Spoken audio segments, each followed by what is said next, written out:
Hello and welcome to Return to Regalia, an Underland Chronicles reread podcast. I'm Una. And I'm Nate. Today we'll be covering the end of The Curse of the Warmbloods, in which Gregor and Boots go home without their mom.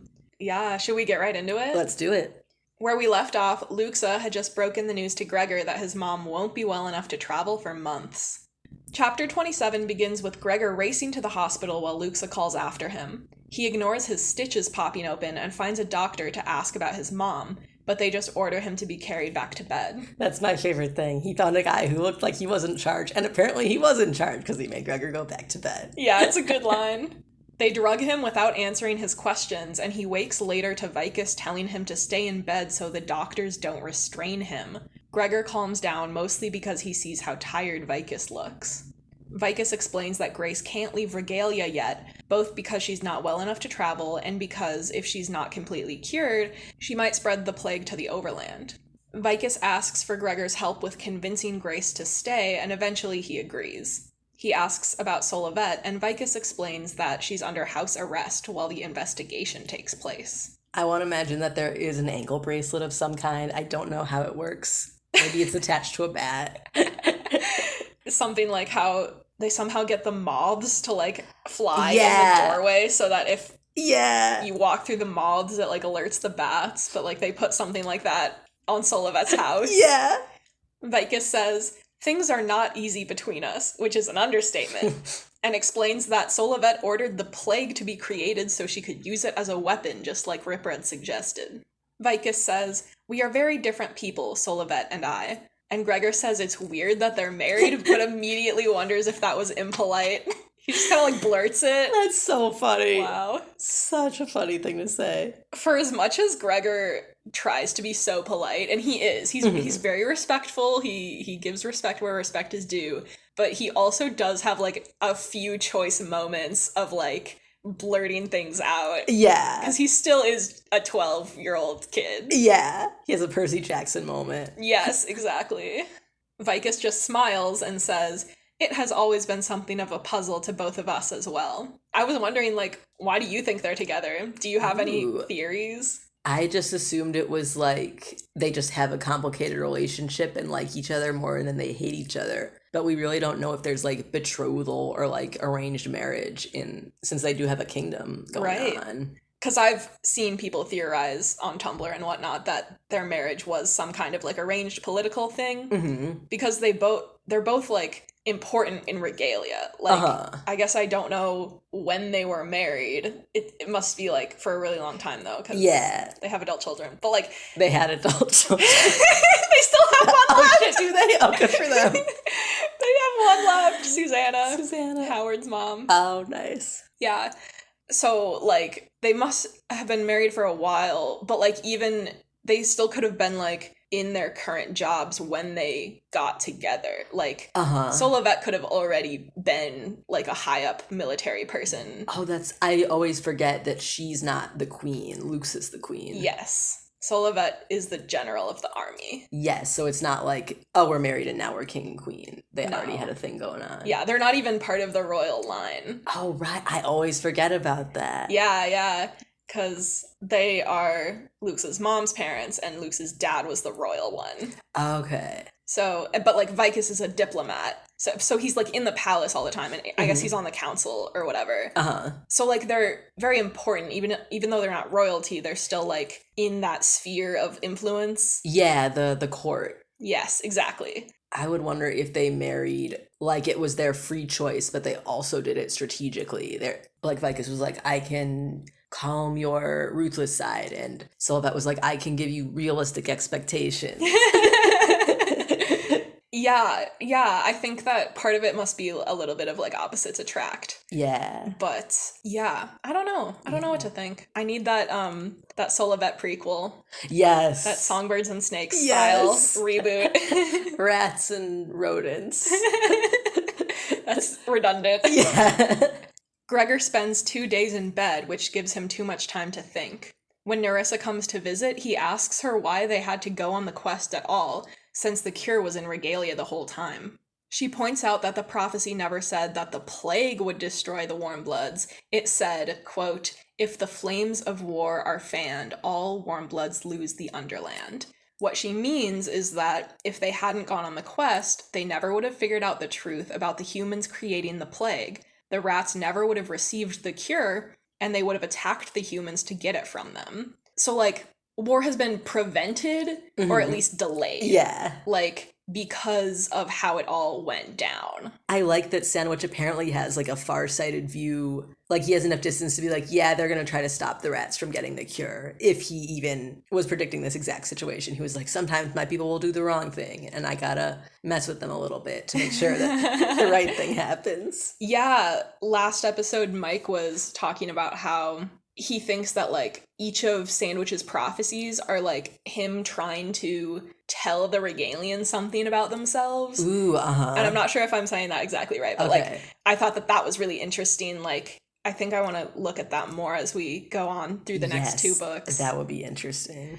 But, like, yeah, so, like, if we are operating under the assumption that Sandwich does have the gift of prophecy, like, how much of this did he know was gonna happen? Yeah. Because, like, the prophecy, if we're interpreting it the way that they interpret it at the end of this book, like how Gregor and Luxa and Ripred kind of, like, crack the case, with the help of Temp. Can't forget Temp. Yes. Helped out. The prophecy knew about how the humans had the cure all along. Yeah. So if we are going to say that Sandwich has the gift of prophecy, like, was he thinking so far ahead as to be thinking about how the rats would, like, try and get the cure from the humans? Or I mean, it seems like he was, if he was specifically saying it'll prevent war. Yeah. Maybe it was just vibes, though. Just, Like, maybe he was just like, well, that'll be bad if the humans develop a bioweapon or something. I mean, he could have lived during the Black Plague, where people did use corpses as bioweapons. Yeah. Oh, man. Wait, I need to look up the years for plague outbreaks, actually, because I want to know now. I have the Fleas on Rats song stuck in my head. I don't think it was specific years. This is from the Journal of Military and Veterans Health. Interesting. All right. There have been 3 great world pandemics of plague recorded in the year 541, 1347, and 1894. So Sandwich would have been, like, closest to the 1300s one. And that's the one where what we think of when we think of, like, Ring Around the Rosie and... Yes, that's correct. The Black Plague. Yes. Gave you the things on your face, which they also have. Exactly. Yeah, I think that this is definitely supposed to be, like, modeled after the bubonic plague. Gregor finally gets permission to visit his mom, and when he sees her, she has a tray of food in front of her that she's not eating.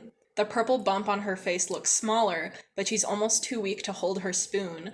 When she asks him, Gregor tells his mom that he's good because he doesn't want to add to her worries. He tries to think of a funny story from the jungle trip to tell her, but nothing comes to mind. I love that part. Well, he's like, oh, surely something kind of fun must have happened, but it was literally all terrifying all the way through. It's so funny. He's like, one time we stopped a plant with chewing gum, but also it dissolved one of our companions, and his wife wept as we dragged her away from his body.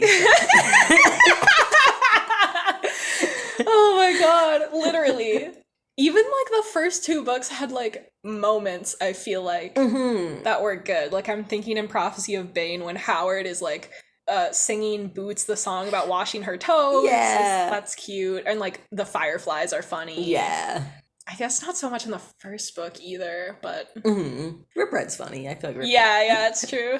Ripred was under a lot more stress this book, huh? Oh, right. Yeah. I just think it's funny that Gregor is like, I need to tell her something about the quest that, like, cheers her up, but literally it was all shit. That sucks. That's rough. You think when you go on a quest, it's like, oh boy, this is gonna be fun, and it's just, we've fully moved past that. Yeah, for real. Yeah, this is so not Percy Jackson. Yeah. Gregor asks if Grace has seen Boots, and she says yes, a girl brought her while she was sleeping because Grace didn't want Boots seeing her so sick. Gregor says the girl must have been Luxa, and he blushes. He blushes, and isn't the narration like, he didn't know why he was blushing, and it's like, dude! Grace says, I liked her. I could tell she's got real attitude. Yes. Which is exactly what Gregor thought she would say about Luxa when he first met her. So good. I love that. Because that's like the first scene when he meets Luxa in the arena is like, she's got real attitude. And then like the first time that his mom sees Luxa, I guess technically the second time because she saw her when Gregor and Vicus and Luxa came by to visit the plague people after getting back from the quest. Nice. I'm intrigued also what it is about Luxa like holding a baby up to a window that tells Gregor's mom that she has real attitude. Yeah. Like how does one hold a baby with attitude? But I know she could do it. Yeah, it's just her aura. Mm-hmm. Gregor helps his mom eat a little, and she asks if he knows how she's not well enough to travel yet. Gregor offers to stay in the Underland with Boots until Grace is better, but she demands that he take Boots home. He promises to go, and a few hours later, he and Boots are saying goodbye to everyone in the High Hall. Gregor already told his friends in the hospital that he'd see them soon, because Vicus said they could come visit as often as they wanted. Vicus and his bat Euripides fly the Overlanders up to the laundry room where they meet their dad and Lizzie. Vicus and Gregor say fly you high to each other, and Vicus drops back into the mist. Up in the apartment, Boots immediately gets out her poison arrow frog toys to show Lizzie and starts hopping around the living room. Gregor tries to tell his dad about the quest, but it's difficult to talk about. It's Friday night, which means that Gregor's been gone for less than 2 weeks. His dad tells him it's bedtime, which is just, like, such a stark contrast to his life in the Underland, that, like, he has a bedtime. Yeah, it's not just, like, you need to be horizontal before you're unconscious. It's like... Yeah, like, in the jungle, he was sleeping because he needed the strength to, like, keep going on this fucking quest. Yeah.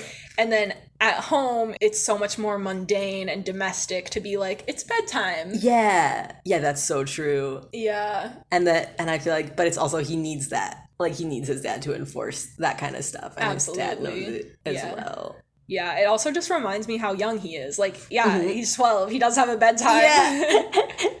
The narration says, in his dreams, he kept looking for someone, but it wasn't until he woke the next morning that he realized he'd been trying to find his mom. It's just such a good line. Yeah. That really stuck with me. I feel like I've been like writing stuff before, and I've like copied that line just without realizing it, because it's such a good line. The next morning, Lizzie climbs in bed with Gregor and gives him a handmade birthday card. Gregor realizes he must have turned 12 in the jungle. I was trying to think, like, what exact moment would have been a funny, like, birthday. Ooh. Like, was it him in the quicksand? Like, was that his birthday present was the quicksand? I also like Rip Red yelling at him after the pitcher plant incident. Yeah. A coming of age moment. Also, when Lizzie first appeared with the card, I was like, is this going to be the next prophecy? I was ready. I was like, how did they do it? No, we don't get another official prophecy for a while, actually, because the next book we don't realize it's a prophecy until the end. Yes. Suzanne Collins knows we're hooked by now. She doesn't need to bait us with the next prophecy. Exactly. And she knows that Gregor is already so entangled in the Underland. There's nothing that is gonna stop him from going back now. Yeah. Yeah, Mike and I were talking about how each book just takes more and more from Gregor. Yeah. Like, the Underland took his dad first, and, like, a part of Gregor has always been in the Underland since then, and he's never, like, fully out of it. Yeah. That's like, have you read, I think it's the Golden Compass series? I haven't read it, but I've heard it's, like, really good. Can I give you spoilers? Yeah, go for it. Okay, there's this, I don't even remember how this happens, but basically, at some point, somebody gets a knife that can, like, cut through dimensions. I have heard of this. Okay, they call it the dimension cutting. The time knife, we've all seen it. And, like, somehow a girl and a boy from different times meet, and they become friends. And then at the end of the book, they're like, hey, actually, it turns out that it's bad to have time holes open, so we have to close it all. And they have to go back to their respective dimensions because otherwise it's fucked up. And every year, like, once a year, they go sit on, like, a bench. I have heard of this. I think I've told you because it's fucking... The other part I remember from this is, like, there's ghosts. Like, they're going somewhere with these ghost kids, and when the ghost kids fall through the floor, they just keep falling forever. I'm like, you can't do that. That's fucked up. I was thinking about that recently. This book series sounds like up my alley. Yeah, you would like it. I feel like everything that anyone tells me about the Golden Compass books, I'm like, oh, that sounds fucking sweet as hell. Yeah, it was. I didn't appreciate it enough as a child. I was like, I don't know what's going on. We've got animals. Okay. How was I even? But anyway, once a year they go and like they sit in the same bench in this different dimensions. And I feel like Gregor now has that, like he's pulled between these two worlds. He can never, even if he escapes the Underland, he can never, like he'll always be partially trapped in it. Yeah. Oh yeah. We're talking about Gregor's birthday. Yeah. Happy 13th birthday, right? No, he's 12. Oh, he's 12. Okay. He just turned 12. Not a great year to be. No. In general. No, I can't look back fondly on my 12th year. Like a dark tunnel. Lizzie says they'll get him presents and make a cake, but she's worried about money, which is a heartbreaking thing for a 7-year-old to have on her mind. Mom is sick in the Underland, and Dad has started to get sick again, too. Lizzie read a letter from the Underland that said people can have relapses, and she looked it up in the dictionary and learned that it means his illness can come back. Damn. Gregor hopes the money from the museum that Vicus sent home with them this time will help for a bit and tells Lizzie not to worry. Don't worry about it, Lizzie. I, the 12-year-old, will worry about it. Yeah, 7-year-olds shouldn't have to worry about money. Only big kids like 12-year-olds have to worry about feeding his family.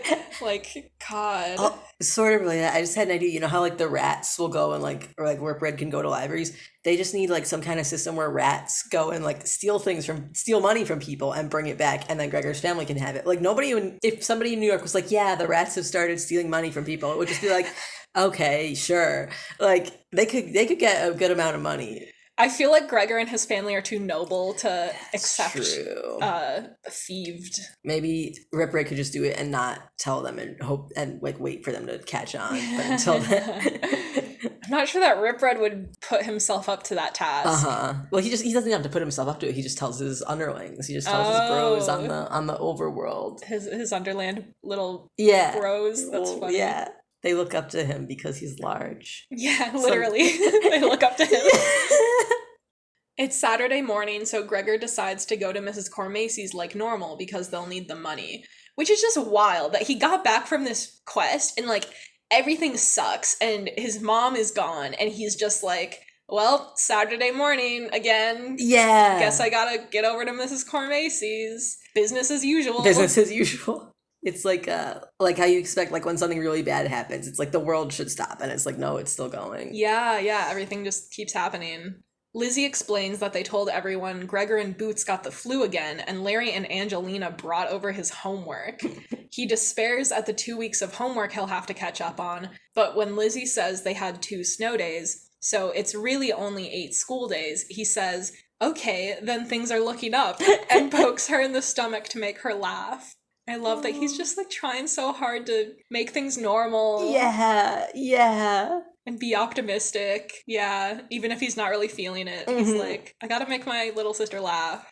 Gregor suits up in baggy clothes that cover his bandages and realizes he doesn't have any shoes except the sandals the Regalians gave him. So earlier in the book, I remembered it wrong because I thought that he brought his reptile skin shoes back. I remember discussing this, yeah. Yeah, but actually it makes sense that the Regalians would have taken those because they were probably kind of gross. Yeah. And they would have given him new shoes anyway. But still weird Underland shoes. Exactly, yeah. He puts the sandals on over his socks and hopes his pant cuffs will hide them. Gregor gives his sleeping grandma a kiss and tucks Boots in, and when he sees the frog toys on her pillow, he thinks, I better come up with some way to get rid of those. He's just like, in case we're ever back in the jungle again, maybe she'll forget about how she had toys. That's so funny. Just like you would, there would be very few circumstances where you like, would my child liking brightly colored frogs put her in danger if I don't live in a place with brightly colored frogs? It's like, well, they could be underneath you also. Yeah, they could be lurking in the depths just below your apartment. Dad is sleeping on the pull-out couch, and Gregor can see that he's definitely sick again, like Lizzie said. I was wondering, like, why are you still sleeping on the couch? Oh, Yeah. Was it you and me who were talking about, like, maybe Gregor's dad and Grace are just, like, not ready to be, like, husband and wife yet again, and they're not sleeping in the same bed? I can't remember if we discussed this. I feel like this was at the end of maybe book 2 or at the beginning of book 2. But, like, he's, like, on the pull-out couch. Yeah. And I just, like, I need to know why that is. Like, is it because he's having nightmares? Is it because he needs to get up a lot because he's sick and he doesn't want to wake people up? Yeah, that is kind of wild because I assume, like, bed space is not super available. And pull-out couches are not good to sleep on. Yeah, no. And now that Grace is, like, gone, he could... Yeah. like, sleep in her bed, but like he's continuing to choose to sleep on the couch, which is like an interesting choice. Maybe he wants to be like, maybe it's closer to the kids' rooms or it's more out in the open, or like he can hear it's his mom, right? Who's the grandma? I think so. Okay. I love when there's a grandparent in stories and like you can't tell whose grandparent it is. It's just like, that's a family. Everybody's cool with this old person. Let's go. She's just hanging around, offering wisdom. Yeah. Yeah. Gregor goes over to Mrs. Cormacy's, and when she answers the door, she tells him he looks washed out and gives him a plate of scrambled eggs to eat. Before she makes him do any errands, she gives him his birthday present, a pair of brand new sneakers. The narration says, "Not any sneakers, but great sneakers, cool sneakers, the kind he never really imagined owning because he knew they cost too much." And we have talked about shoes now several times throughout this book, because I'll just, like, say again, like, shoes are such a indicator of poverty. Yeah. And, like, the state of Gregor's shoes is, like, very important, especially when he's going on all these quests. Right. He needs good, durable footwear. Like when he burns, like when he melts through the toes of the boots. Yeah. Yeah, the boots saved his toes. Oh, right. Yeah. And then he gets Hamnet's lizard skin shoes, and it's like Hamnet is giving up his footwear to make Gregor more comfortable and choosing to go barefoot. Mm-hmm. And then we can extend that, like, symbolically. Mm-hmm. We can look at Gregor's boots from the overland as, like, his overland mentality. Uh-huh. And, like, the fact that they are, like, destroyed by something in the underland, and he has to abandon them. Yeah. And they get replaced by not Regalian footwear, but Hamnet's lizard skin shoes that he made himself. Yeah. And he's kind of, like, replacing the Underland is forcing Gregor to give up his overland mentality, but Gregor, instead of adopting the mindset of the Regalians, he's kind of choosing to adopt the mindset of Hamnet. Yeah. And his pacifism and, you know, like, put himself in Hamnet's place. Yeah. Yeah. And then he ends up taking some of the Underland mentality back to the Overland with him. Yeah. But they don't let him take Hamnet's shoes. No, yeah. Now I'm just thinking about your Hamnereth fanfic, and it's like, it's not canon. We can't discuss. Literally, I was just thinking that earlier, because when they're saying goodbye to everyone in the High Hall before they fly back to the Overland, it says that Mareth and Hazard are there, and I'm like, okay, so they have met. Oh my god, yeah. Hazard and Mareth did meet sometime at the end of this book, and we didn't see that reunion, but, like, it happened. In my heart, that was a big moment. Yeah. But it's not canon, so we can't talk about it. We can just theorize. Yeah. And then, back to shoes. Sorry. Yes, no. No. So, Mrs. Cormacy gives Gregor these really cool sneakers, and they're, like, expensive and brand new, and he's never even had brand new shoes before. Like, true. All of his clothes are so worn, and, like, he mentions that his old pair of sneakers, like, disintegrated from use, and, like, just the fact that Gregor literally does not have any shoes except for the Underland sandals, which are not gonna be good to wear around New York. And Mrs. Cormacy is just like, he needs shoes. Like, and the fact that she's like, she knows, she's like, he's going somewhere with those boots I gave him. He's always doing some shit down there. That's true. She did, at the end of the last book, notice his boots. Oh, right. And how, like, scratched up and stained they were from his quest. Yes. So I wonder if she, like, hung on to that and was like... That makes so much sense. Like, he needs good shoes. And also just, like, she could have gotten him anything for his birthday, Mm-hmm. but she chose to get him something very practical and functional, Mm-hmm. but also, like, stylish and cool. Yeah. Something, like, that she knows that his family would not be able to buy him. Yeah. And if she wanted to just, like, spoil him, she could have gotten him, like, a video game or some, Mm-hmm. like, anything, you know? But instead, she decided to give him something practical that she knows that he would appreciate. Yeah. Yeah, she knows he doesn't want, like, a random frou-frou thing. She's like, he knows what he needs. Also, I want to believe that she asked her son, like, what are cool shoes for the youth these days? I was thinking about that too. Like, how does Mrs. Cormacy know what cool shoes are? Maybe she went to the store and is like, I'm buying these for a 12-year-old boy. Yeah. Yeah. I can imagine her doing that. Mrs. Cormacy suggests that Gregor try them on to see if they fit, but he hesitates, knowing he'd have to explain his weird Underland sandals. He goes into a bit of a spiral, thinking about how Mom is trapped in the Underland, Dad is sick again, Lizzie is worried, and Grandma and Boots need to be looked after. The narration says, whoever he was in the Underland, in the real world, Gregor was just an 11, no, a 12-year-old kid who had no idea what to do. Oh my god. That's fucking rough. It's just like the Underland asks so much of him, and he survived another quest. He's still the warrior. He's still out here saving the Underland, but that doesn't matter if he won't be able to save his own family in the Overland.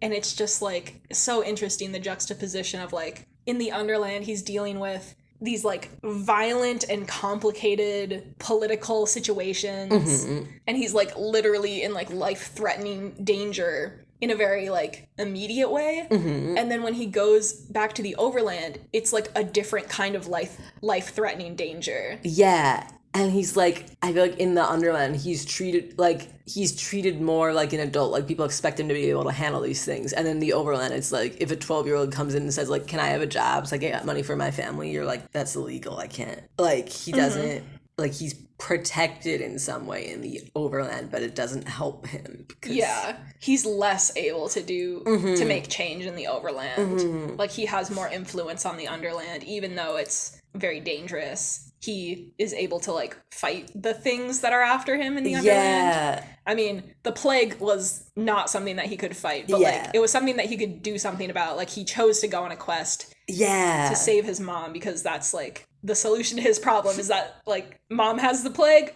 gonna go get the cure. Yeah. But then, yeah, in the Overland, he's, like, very powerless, and he doesn't have any influence over his environment, and, like you said, like, he can't really solve his problems. Right. He can't just go get a job or, like, go on a quest to solve this. Right. He just has to, like, sit with it. That must really... I can't remember if he ever, like, directly makes a comparison where he's like, in the Underland, he could have just done this. But it's like, it must be so frustrating to come back from a situation where, like, everything is really hard all the time, but he can do things really directly. And then he's back up here, and he can't do any of the things that he's allowed to do in the Underland. Yeah, and I think that he's very powerless in the Underland, too. It's just, like, he has slightly more power over what is going on. He's a living weapon. Yeah, like, he's important in the Underland. Yeah. And he has some sway, even though, like, he's very much being used by the Underlanders and being thrown into situations against his will. He's still, like... It still feels like doing something. Right. But I like the parallel that's being drawn between the violence that Gregor is experiencing in the Underland and the violence that he is experiencing in the Overland due to his poverty. Like, the systematic violence that is happening to him and his family is very much in line. Like, the fact that right now his life in the Overland is kind of, like, in danger because of the lack of a person working to bring in money to feed everyone. And that is, like, held up as, like, equal to fighting giant rats. And it is, like, in terms of the consequences, basically. Mrs. Cormacy says if Gregor doesn't like the shoes, they can just exchange them for a different pair. He assures her that they're perfect, so she asks him what's wrong. The narration says, he was going to need help. His whole family was going to need help if they were going to keep going. But Gregor was not good at lying, and he was so very, very tired.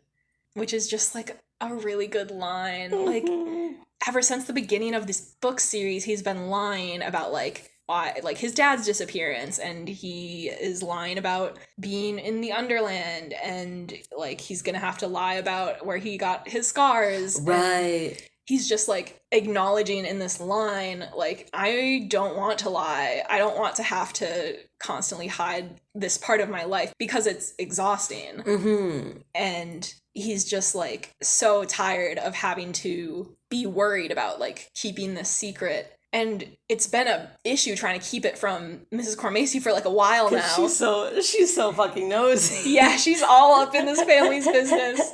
And just that she, like, legit wants to help them. And he has to still, like, hide from her what he really needs help with. Yeah. But the book ends with Gregor asking, Mrs. Cormacy, can you keep a secret? Which is, like, I think the best ending so far. Mm-hmm. Like, it's fucking incredible. Yeah. Just, like, we don't get to see the conversation that they have. We don't get to hear how Gregor starts to explain all this, which would be fucking wild. Like, where does he even start? Right, I want to know, because, like, Mrs. Cormacy obviously knows something's up, but I want to know, like, how she takes to this explanation. Right. I feel like at some point he goes down and shows her the laundry room vent. I think at the beginning of the next book, there's a part that says that at one point Mrs. Cormacy comes and, like, meets a giant bat. Oh, nice. In the vent. And that's, like, when it, like, really starts being real to her. Oh, that's fun. But yeah, no, like, that conversation is just wild, and then Gregor has to go back and tell his dad, like, okay, Mrs. Cormacy's in on the secret now. It's like, oh, all right. Yeah, but, like, this is such a interesting decision for Gregor to make, of, like, accepting help and, like, giving up this vulnerable part of himself. Yeah. And going against his, you know, he's got this instinct to lie, even though he hates it and he is exhausted by it. But he's, like, making the conscious choice of, like, he's assessing the situation in a very real way. And he's saying, we need help. This is what needs to happen. Mrs. Cormacy needs to be in on this. And I just love how we're not given that whole thought process. It's very much just like, I mean, Mrs. Cormacy, can you keep a secret? It's just such a good line. Like, that's such a good way to start the conversation. Is like, so we have a secret. Like, Mrs. Cormacy knows this. Yeah. She has suspected this. And this is Gregor being like, can we trust you to be in on this secret? God. I wish somebody would tell me that and just reveal some wild shit. You want to be let in on a secret underground world? Yes. Or the equivalent of something like that? Like a really fucked up basement. What is the Underland but a really fucked up basement? Yeah, no, fucking incredible. And that's the book. We finished the book. Yeah. This one took a while to get through. Like, episode-wise or, like, talking-wise? I think both. I mean, there's a lot to talk about in this book. And a lot of these episodes near the end of this book have been single chapters just because there's so much to cover. And I have had such good conversations with people this book. Like, I just need to give a huge shout out actually to all of my guests that I've had so far, because everyone has just had, like, the best thoughts and insight and theories. And yeah, it's just, like, it's so great that I get to talk about these books with people. And this was, like, a great book to have so many different people in on the discussion, because there's so much going on in this book. There's so many layers, and I'm glad that we can all just, like, pick it apart together. Even the people who aren't on the show but have been, like, commenting and interacting on social media, like, it's so awesome to be able to just share thoughts together. Yeah, no, I'm really grateful. So thank you everyone for helping contribute to this podcast. I'm so fucking excited for book 4. like this book was good. Like, Curse of the Warmbloods is fucking amazing, and it's definitely, like, up there with my favorite. Like, it's probably a close second in terms of my favorite book, just because it has so many good scenes, so many good themes, so many good characters. Hamnet. It's the Hamnet book. Yeah. Like, what more could we ask for in a book? except for the scene where they get Rip Run out of the pit and Luxa dives in and like swings her sword and breaks his teeth. That is the fucking most badass. I forgot him. I'm so fucking hyped for Marks of Secret. Fuck yeah. Oh my god. Okay, let's rein it in. We've been recording for a while. Yep. Whew. Okay. Thank you so much for joining me, Nate. Yeah, it's been really good. It's been a good time. Before we wrap up, I'd like to give a huge shout out to Enna, who donated to us on Ko-Fi last week. Thank you. If you've got some spare cash lying around and want to be a pal like Enna, head on over to ko-fi.com/returntoregalia and throw us a few bucks to help keep the podcast going. Hell yeah. If you'd rather get some cool merch in exchange for your support, you can grab Return to Regalia t-shirts, magnets, stickers, and more at redbubble.com/people/returntoregalia. Just a reminder that we are taking a break between books. The first episode covering the Marks of Secret is set to air on June 17, but keep your eyes peeled in case a bonus episode appears sometime before then. Ooh. As always, I'll let you know on social media if anything with the schedule changes. You can find us on Tumblr and Instagram at Return to Regalia, all one word. Thank you so much for listening, and until next time, see you soon. See you soon.